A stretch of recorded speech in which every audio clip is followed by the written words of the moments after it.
Quem eles dizem que eu sou? Perguntou Jesus. Uns dizem ser profeta, outros dizem ser o Messias, outros dizem ser Elias, outros nem sabem da existência dele. Mas e você? O que você diz sobre Jesus? É o que vamos descobrir no vídeo de hoje. Olá, família! Tudo bem com vocês? Esse já é o nosso terceiro episódio sobre a revelação de Cristo. Já aprendemos tanto a respeito de Cristo, mas você se surpreenderá com o quanto ainda aprenderemos. Deste modo, já aproveite, se inscreva no canal, ative o sininho para você não perder os próximos episódios e compartilhe com quem você ama, se você gostar. Bom estudo! O momento em que Israel vivia é extremamente importante para entendermos o contexto em que Cristo veio ao mundo. Após a divisão do reino de Israel, a nação de Deus nunca mais foi a mesma. Sempre dois reis buscavam uma soberania. Israel de um lado, com 10 tribos, e Judá do outro, juntamente com Benjamim. Foram muitas guerras, muitos profetas, até que Israel e Judá foram derrotados por um inimigo em comum, os babilônicos. O ano é aproximadamente 500 anos antes de Cristo, quando os judeus e israelitas são levados a cativeiros em Babilônia. E esse é o período que se destacam Daniel, Ananias, Azarias, Misael, os profetas Jeremias, Ezequiel, Zacarias e outros. O período de cativeiro era profetizado para durar 70 anos. E, de fato, durou o período correspondente.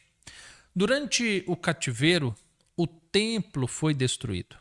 Jerusalém teve seus muros derrubados e as suas portas arrancadas. A reconstrução da cidade começou após o cativeiro. Houve uma outra profecia que apontava para esse período. Nessa profecia, 49 anos seriam dedicados para a reconstrução do templo, dos muros e das portas de Jerusalém. Outra parte dessa profecia previa que após 434 anos o Filho de Deus estaria entre os homens e começaria então o ministério de Cristo. Durante esses 400 anos, entre a reconstrução de Jerusalém e o Messias, houve um silêncio em Israel e Judá. Deus não se manifestou no santuário, nem por Urim, nem por Tumim. Não houve profetas, não houve Shekinah, não houve manifestações de Deus entre os homens. E os dias das duas nações não foram bons. Durante o cativeiro, o profeta Daniel recebeu revelações que após o domínio babilônico, o povo de Deus sofreria nas mãos dos medos e dos persas, em seguida nas mãos dos gregos, e, por fim, nas mãos dos romanos. Conforme foi profetizado, aconteceu. Nabucodonosor, Belsazar, Dário, Sírio, Alexandre, César e tantos outros imperadores oprimiram e exploraram o povo de Deus, Israel e Judá. E durante esses 400 anos, o povo viveu uma confusão. As culturas desses povos se misturaram com as dos descendentes de Jacó. Eram casamentos contrários à vontade de Deus, cuidado com os órfãos, viúvas, pobres, estrangeiros desprezados, e o santuário se tornou em um mercadão, pior que uma feira de cidade de interior. Os levitas se corromperam. Surgiram novas classes religiosas entre o povo. Os fariseus, os saduceus, os escribas e outros. Haviam os mercadores do templo na casa de oração de todos os povos. As leis do Senhor foram desprezadas. Outras leis auxiliares foram criadas, centenas de leis. Um rigor altíssimo para manter o povo opresso com medo. Além dos romanos, o povo temiam aos religiosos de Israel. Havia a promessa de um libertador, de um Messias enviado por Deus que viria para libertar o povo de Israel de seu cativeiro. Mas, como vimos, não era apenas Roma que mantinha o povo de Deus em cativeiro. Era o pecado e a soberba que o mantinham escravos. E sob essa esperança de um libertador do Messias com uma nação de joelhos, derrotados, sem um Deus, é que surge o Emanuel, o Deus conosco. O nascimento do Messias não seria comum. Haveria um sinal muito específico, conforme disse o profeta Isaías. Portanto, o mesmo Senhor vos dará um sinal. Eis que a virgem conceberá e dará à luz a um filho, e chamará o seu nome Emanuel. Isaías 7, verso 14. Não seria qualquer nascimento. O Messias nasceria de uma virgem. A Bíblia relata histórias incríveis sobre nascimentos. Desde mulheres estéreis tendo filhos após clamarem ao Senhor, até esposas com idade avançada tendo filhos em sua velhice. Mas uma virgem engravidar, esse sinal seria exclusivo do Messias. O evangelista Mateus, ele testifica sobre esse sinal, dizendo: ora, o nascimento de Jesus Cristo foi assim, que estando Maria, sua mãe, noiva com José, antes de se casarem, achou-se grávida do Espírito Santo. Mateus 1, verso 18. O sinal havia se cumprido. José, seu noivo até então, foi avisado por Deus por meio de um sonho, que o filho que nasceria viria de Deus, que seria o Messias prometido. Maria, sua mãe, foi informada que ela seria bendita entre todas as mulheres do mundo, pois ela daria à luz ao Filho de Deus. O nascimento de Cristo trazia ainda mais detalhes, como, por exemplo, o lugar de seu nascimento. O profeta Miqueias, há 400 anos antes do nascimento do Messias, ele profetizou assim: E tu, Belém Efrata, posto que pequena entre os milhares de Judá, de ti me sairá o que governará em Israel, e cujas origens são desde os tempos antigos, desde os dias da eternidade. Miqueias 5, verso 2. O profeta declara que nasceria um filho que já existia, que já se conhecia desde os tempos antigos, que é eterno em sua origem, que existe antes do tempo, o Pai da eternidade. Além disso, o local de seu nascimento também é revelado pelo profeta. Seria em Belém da Judéia. É por isso que Jesus afirma que a salvação vem dos judeus, pois nasceu na Judéia, conforme testificou o evangelista Mateus. Tendo Jesus nascido em Belém da Judéia, no tempo do rei Herodes, vieram uns magos do Oriente a Jerusalém. Mateus 2, verso 1. Mas o nascimento de Cristo foi tribulento, pois após nascer, alguns sábios astrônomos do Oriente viram um sinal no céu, uma estrela diferente de todas as outras. Curiosamente, descobriram que aquela estrela era um sinal que nasceria um rei em Israel. E seguiram a estrela até chegar em Jerusalém, conforme disse o profeta Balaão: Vê-lo-ei, mas não agora. Contemplá-lo-ei, mas não de perto. Uma estrela procederá de Jacó e um cetro subirá de Israel. Números 24, verso 17.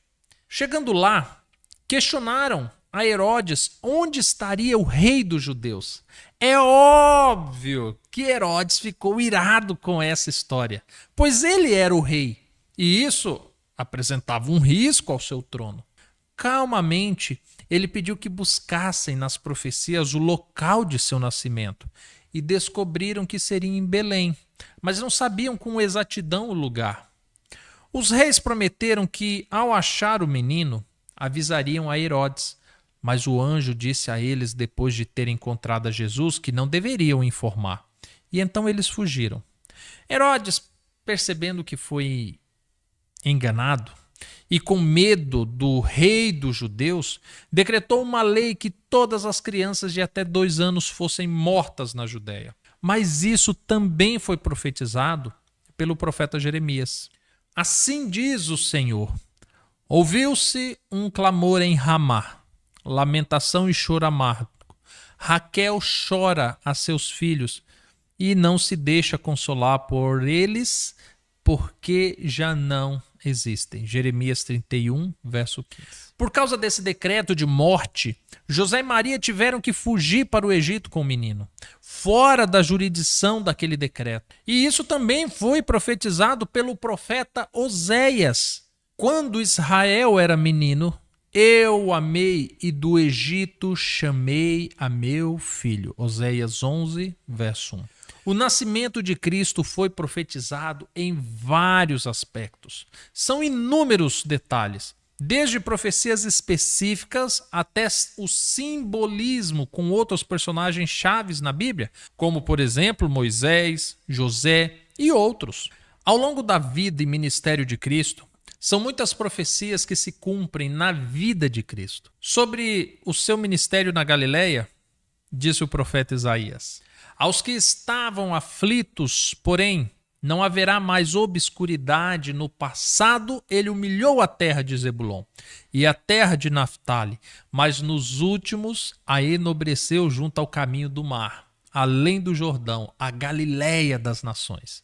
Ao povo que andava em trevas viu uma grande luz. Sobre os que habitavam na região da sombra da morte resplandeceu a luz.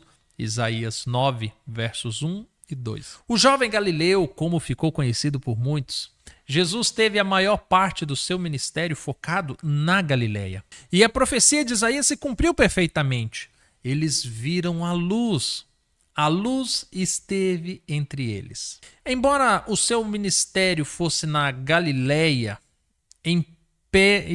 na Galileia, né, pela Judéia, os judeus não o receberam.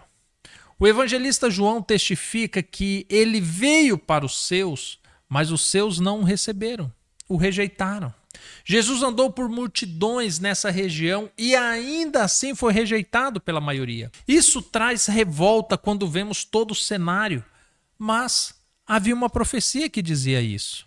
Era desprezado e o mais indigno entre os homens, homem de dores e experimentado no sofrimento. Como um de quem os homens escondiam o rosto, ele era desprezado, e não fizemos dele caso algum.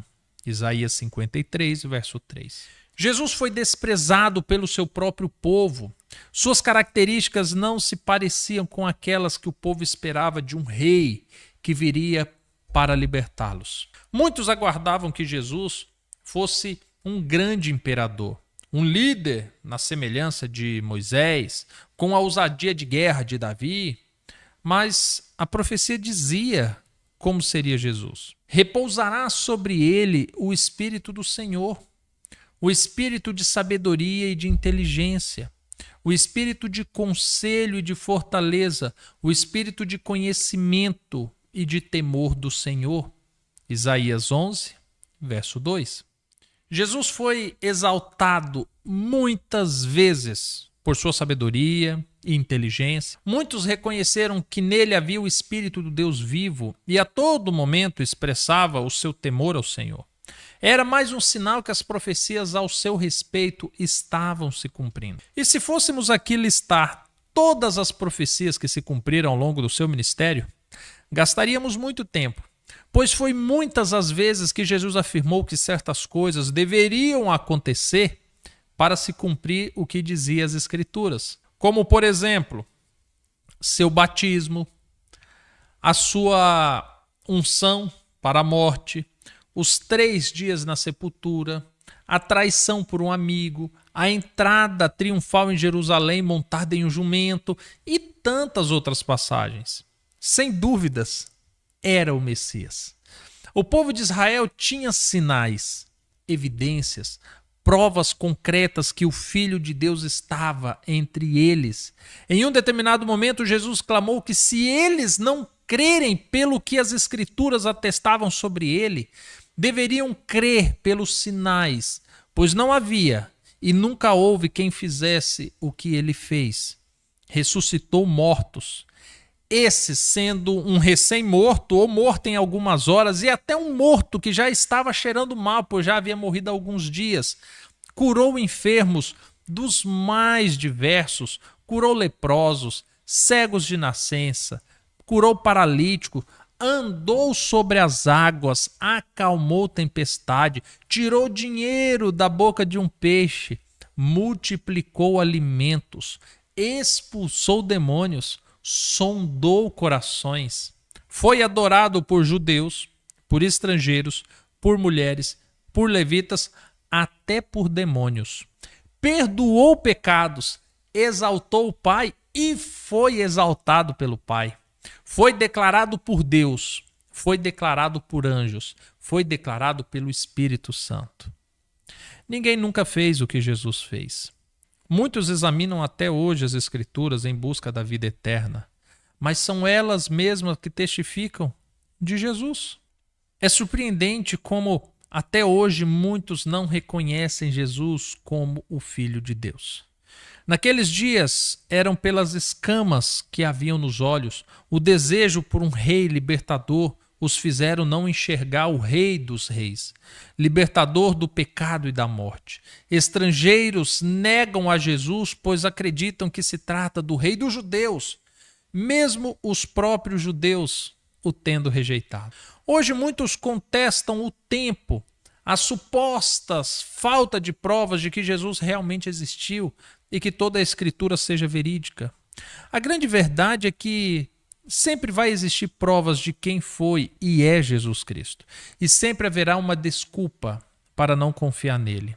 E na maioria das vezes será por culpa do nosso próprio coração duro. Amanhã nós estudaremos sobre o Cordeiro de Deus, o Filho que Deus enviou ao mundo para morrer por nós. E eu tenho certeza que você se surpreenderá com o que Deus fez por nós por meio de Cristo. Gostou do vídeo?